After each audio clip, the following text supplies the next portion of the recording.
On the afternoon of June 7th, 1981, 8 fighter jets took off from an airbase in the Negev Desert and flew a route that, on paper, should not have worked. No fighter escort waiting overhead, no electronic warfare umbrella, no satellite-guided munitions, just 8 pilots, 16 unguided iron bombs, and a nuclear reactor buried inside hardened concrete more than 1,000 kilometers away, deep inside hostile airspace, protected by one of the most heavily invested air defense networks in the entire region. 80 minutes later, that reactor was rubble. I want you to sit with that for a second, because in an era of stealth bombers, GPS-guided bunker busters, and satellite targeting, it's easy to forget that one of the most audacious and consequential precision strikes in modern military history was flown with dumb bombs, paper maps, and raw nerve.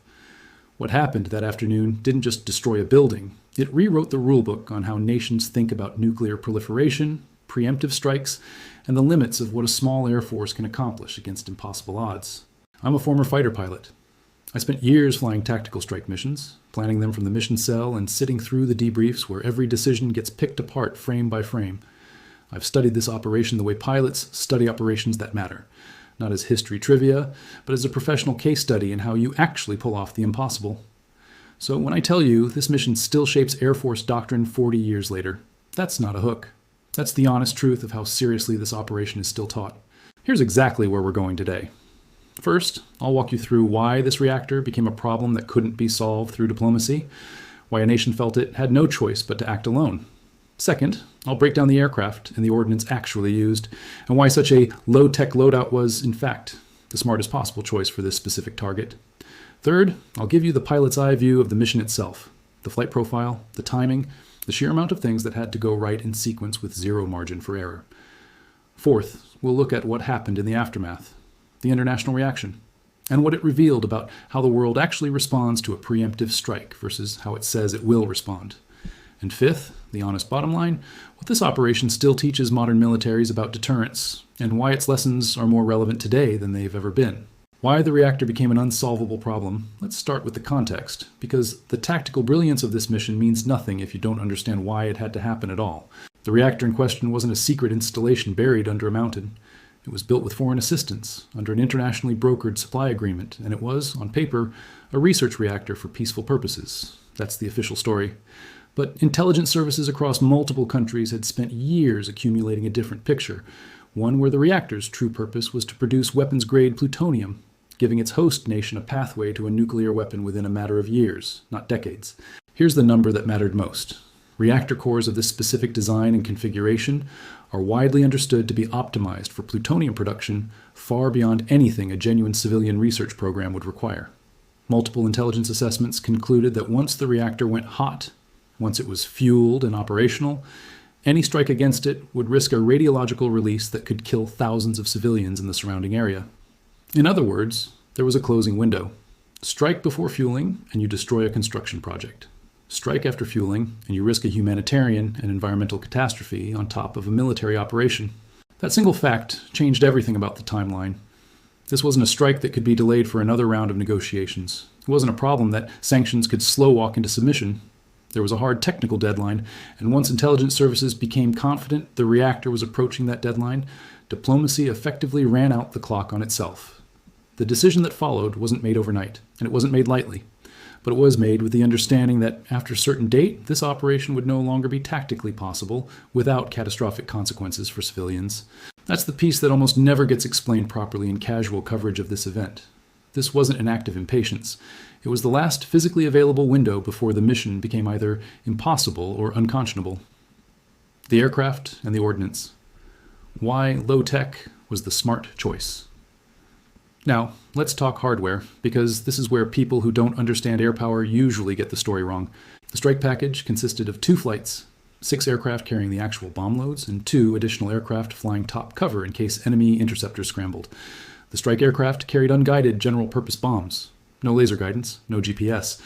That might sound primitive by today's standards, but understand why that choice made complete sense at the time, and for this specific target. This wasn't a hardened, deeply buried facility like the ones you see targeted with modern bunker busters.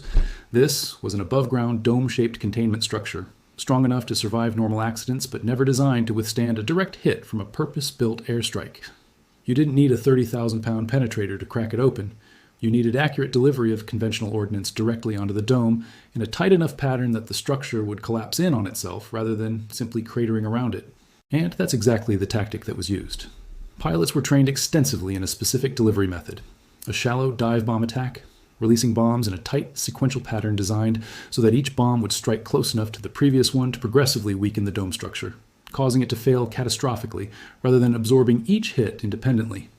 This required extraordinary precision with unguided munitions, the kind of accuracy that today would almost certainly be handled by a laser-guided or GPS-guided weapon, but in 1981 depended entirely on pilot skill, aircraft handling, and relentless rehearsal. Why fighters instead of dedicated bombers? Because the entire mission depended on speed, maneuverability, and the ability to survive if intercepted en route. A slower, heavier bomber would have been far easier to detect and far more vulnerable if fighters were scrambled to intercept. The aircraft chosen for this mission could strike the target, and if things went sideways, fight their way back out. That flexibility mattered more than raw payload capacity. This is a lesson that shows up again and again in air power history. The best weapon isn't always the most advanced one. It's the one matched precisely to the target, the threat environment, and the survivability requirements of the crews flying it. The pilot's eye view? A mission with zero margin for error. This is the part of the story that rarely gets told properly, because it's not about weapon specifications. It's about what it actually feels like to fly a mission where every single variable has to align perfectly, and there is no plan B once you're airborne. The route itself was the first enormous problem. The distance involved was well beyond the advertised combat radius of the aircraft being used. That meant external fuel tanks, and it meant flying a route calculated down to the minute to conserve every possible ounce of fuel. There was no reserve for detours, no reserve for a prolonged dogfight, and only the barest reserve for landing. Pilots flew in a tight, disciplined formation at low altitude for significant portions of the route, specifically to stay below the coverage envelope of enemy radar systems along the flight path, accepting the increased fuel burn that low-altitude flying requires as the cost of not being detected. Communication silence was absolute. No radio chatter, no check-ins with command, nothing that could be intercepted or that could alert anyone to what was inbound. Every pilot in that formation had to trust that every other pilot was executing the plan exactly as briefed, because there was no ability to improvise a rendezvous or coordinate a change mid-flight without breaking that silence and risking the entire mission. When the strike package arrived over the target, they had a matter of minutes, not because of enemy defenses reacting instantly, but because the entire tactical advantage of the mission was surprise, and surprise has a shelf life measured in seconds once the first bomb hits. Pilots rolled in one after another in a precisely sequenced attack run, each one relying on the pilot ahead of them to have hit to their mark, so the cumulative bombing pattern would achieve the structural collapse the mission required. There was no second pass. There was no, let's come back around and try again. You had one run, and if your bombs missed, that error was permanent, both because the element of surprise would be gone, and because fuel reserves for a second attempt simply didn't exist. And then came the flight home. Hours of transit back across hostile and semi-hostile airspace, engines run lean to preserve every possible minute of fuel, with pilots doing math in their heads about margins that had been razor thin at takeoff and were now thinner still. Every pilot who flew that mission landed with fuel gauges, reading numbers that would make any flight instructor's blood run cold. That's not dramatic embellishment. That's the literal documented reality of the fuel state on recovery. This is a mission that worked because it was rehearsed obsessively, flown with total discipline, and executed by pilots who understood there was no room in the plan for anything other than exactly what had been briefed. The aftermath. What the world actually does versus what it says it will do. Here's where the story gets strategically fascinating, because the international reaction in the days and weeks that followed tells you almost everything you need to know about how preemptive strikes actually play out on the world stage. Publicly, the condemnation was swift and severe. The United Nations Security Council passed a resolution condemning the strike in strong terms. Allied governments, including the closest security partner of the nation that carried out the operation, issued sharp public criticism and even imposed short-term diplomatic and arms-related consequences. Editorial boards around the world called it reckless, illegal, and a dangerous precedent for unilateral military action against sovereign infrastructure. And yet, and this is the part that matters, none of that public condemnation translated into any serious, sustained effort to reverse or punish the operation in any meaningful long-term way. Within a relatively short period, the diplomatic temperature cooled. Military and intelligence relationships between the acting nation and its principal ally continued largely uninterrupted. And in the years that followed, several senior officials from rival and allied nations alike would go on to privately acknowledge, and in some cases publicly state decades later, that the strike had likely prevented a nuclear-armed regional adversary from acquiring a weapons capability that would have fundamentally destabilized the region. This is the strategic pattern worth understanding.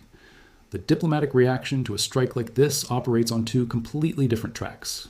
There's the formal public performative track, resolutions, statements, headlines, which exists because the international system requires nations to be seen defending the principle of sovereignty.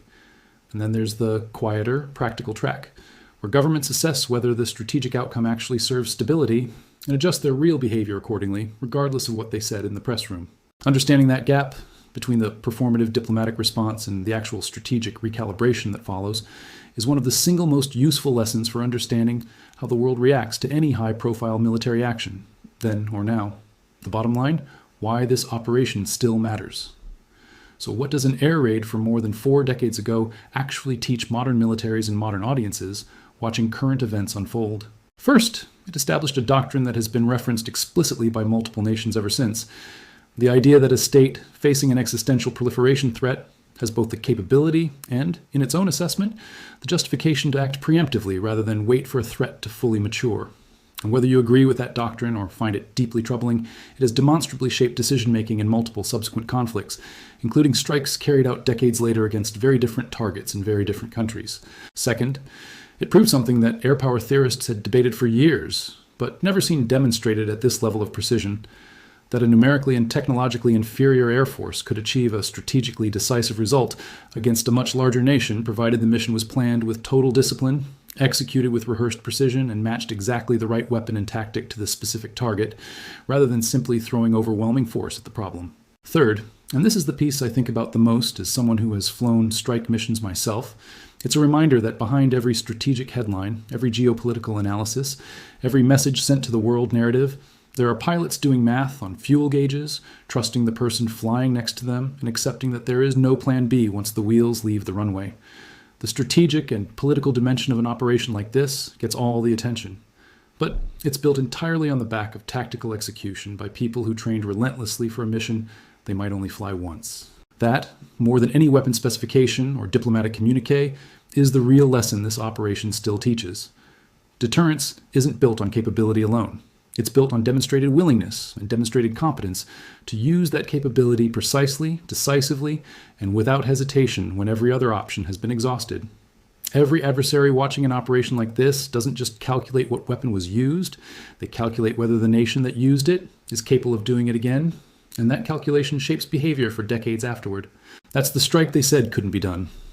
And it's still shaping how the world thinks about nuclear proliferation, preemptive action, and the limits of air power to this day.